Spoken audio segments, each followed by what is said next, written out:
All right, let's get this show started. In today's news, Donald Trump praises warrior Dustin Poirier. During a recent interview with comedian Theo Von, Trump discussed Dustin Poirier's recent loss to Islam Makhachev. Despite the defeat, Trump had nothing but high praise for the Diamond. Yeah, see, that's me right there. Good sport, isn't it, huh? Yeah, I'm a Dustin Poirier fan. So. Oh, he's great. He was, boy, I tell you, he's a warrior. That last fight he had, whether you like it or not, he is a warrior. Yeah, it felt like he didn't get the victory, but it didn't feel like he lost. No, he didn't lose that fight. He really, the man he was fighting was tough. He was tough and didn't expect that same fight, but he oftentimes he makes people suffer. There's no question about it. No, he's a pro. He's a professional. Yeah, he's all heart. He's from Louisiana. That's where I'm from. As that fight went along, he just got stronger and stronger, and he was getting pounded, and he was going to be choked out about 4 different times, and he just wouldn't let it happen. No, you say hello to him. He's good. Yeah, I'll make sure to. He's a really great fighter. There and he cooks Thanksgiving dinner every year. Oh, wow. Yeah. Maybe I'll have to go sometime. Oh, yeah. I mean, he must do good food. He does, yeah. He does some good stuff over there. Sean Strickland gets honest on Alex Pereira's possible 185-pound return. After watching Dricus du Plessis win over Israel Adesanya at UFC 305, Pereira teased a possible return to middleweight in a social media post. Strickland has now responded, saying he feels the Brazilian is bluffing. During a recent interview with ESPN's Brett Okamoto, Strickland explained why Pereira returning to middleweight would not be a good idea. What did you think of that? And then Drake has shown a lot of interest in that. Alex is a big ass thing going back down to 185, dude. Like, as a welterweight that moved up to 170 or 185, once you get used to that weight class, the thought of that going back down sounds miserable. I think Alex should fight him at 205 any day of the week. But yeah, and I think Alex any day of the week is 205, 100%. Dude. And I remember seeing Alex for his last fight in the back room, and dude, he looked like death. Like when he last middleweight cut, I walked to go say hi to him, and dude, he just looked like death. Like to a point where I'm like, man, like this ain't good for you, dude. Like you go up. So I think at 205 he'd do in a heartbeat, but yeah, 85, man, I can't see him doing that. Luckily for us. Israel Adesanya receives a warm welcome in Nigeria. Following his defeat to South African Dricus du Plessis on Saturday, Israel returned to his hometown of Lagos, Nigeria on Thursday. The former champion and his parents received a warm welcome at the airport, where they were greeted by staff from the Nigerians in Diaspora Commission.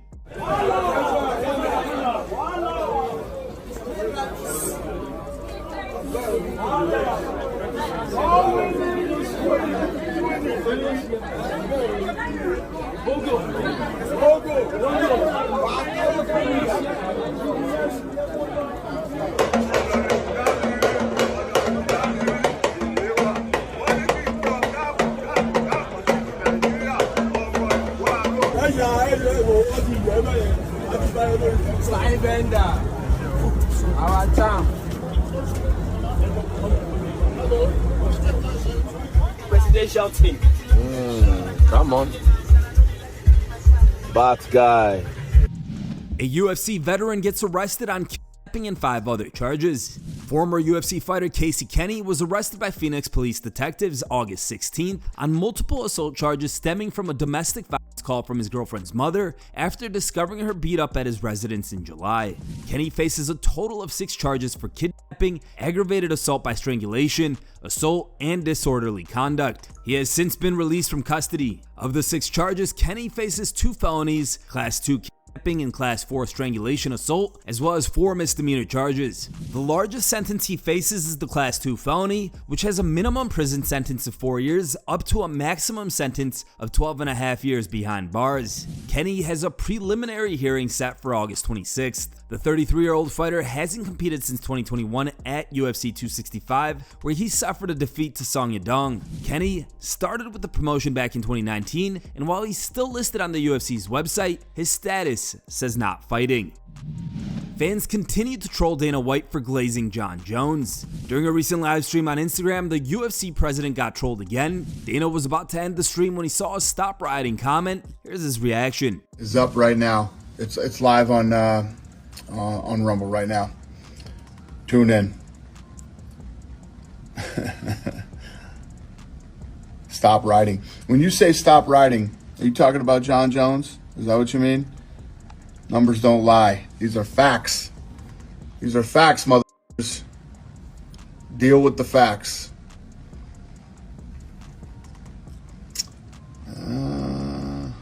Okay. All right. Road to the title. During Dana's most recent Contender Series press conference, the boss went off on internet trolls stating that Jones will fight anybody and has no problem taking on Tom Aspinall. And for anybody who thinks, I know the whole internet, oh, Jon Jones, he's fucking, that I'm up Jon Jones' ass. These are fucking facts. Facts.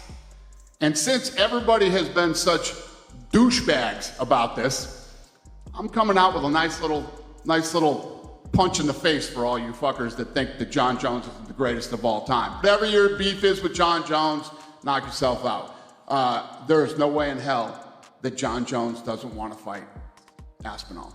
That I guarantee you. Jon Jones will fight everybody. Jon Jones was absolutely positive. He wanted Francis. You saw what happened with Cyril Gane. He will tell you, like he told us, that he would do the same thing to Francis Ngannou. He wanted that fight so bad. Jon Jones responds to Dana White and continues to defend Stipe Miocic as his next opponent. Taking to X, Jones thanked White for his praise during the DWCS presser and responded to Tom Aspinall mocking Miocic for his age, writing, "Man, I appreciate the boss and the comments he made at last night's press conference. Sounds like I have some massive options on the table, an athlete's dream. Right now I need to get back to focusing on the task at hand. Despite what some of the casuals think, Stipe is really no joke. It's crazy that we live in a world where you can go from the best heavyweight ever to washed up after a bad performance. The reality is, Francis would have knocked out 98% of people on the planet that night, but somehow, Stipe is washed up. Stipe not competing in so long tells me that he's had plenty of time to heal and rebuild. Let me get back to focusing on the actual task at hand. That's what got me this far. My focus, I do what others can't." Bo Nickal gets honest on Islam Makhachev's wrestling skills. Recently, some have been wondering how Islam's wrestling skills would translate to the collegiate level. Bo Nickal, who has experience in that area, shared his thoughts on the matter. Taking tags, he wrote, "Let's consider a few things. Islam would have to wrestle 174 given the amount of weight he cuts. He comes from the mountains of Dagestan, which historically produces some of the toughest people on the planet. Islam's MMA wrestling is the highest level, which already makes him a formidable opponent. He's got tons of competition experience, strength, endurance, and great technique, and a high IQ. He's taking down everyone put in front of him with relative ease." With that being said, 4 times NCAA champion Carter Starochi wins by pin first period. Ilia Topuria posts new sparring footage. The UFC featherweight champ has posted new sparring footage to his YouTube channel showcasing how he's preparing for his upcoming fight against Max Holloway come UFC 308 on October 26th. In the clip, Topuria is looking pretty damn sharp, repeatedly dropping his sparring partner with fierce body shots.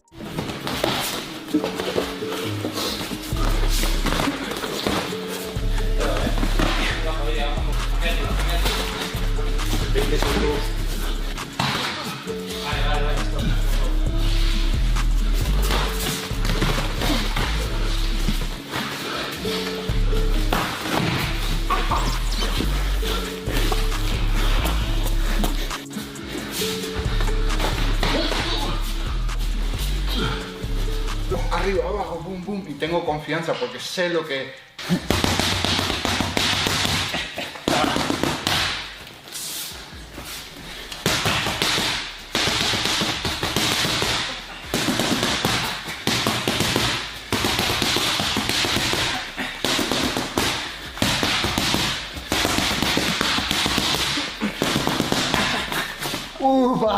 Dímelo.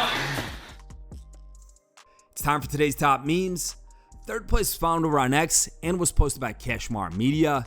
This is the problem with the conversation that we're having here and why people aren't giving Jon Jones the respect for pound. This guy destroyed the best heavyweight in the division. Jon Jones is the pound best fighter in the world and the greatest fighter. Second place meme was found over on Reddit and was posted by Hennessy74. The top pick was found over on Reddit and was posted by JJ Samir.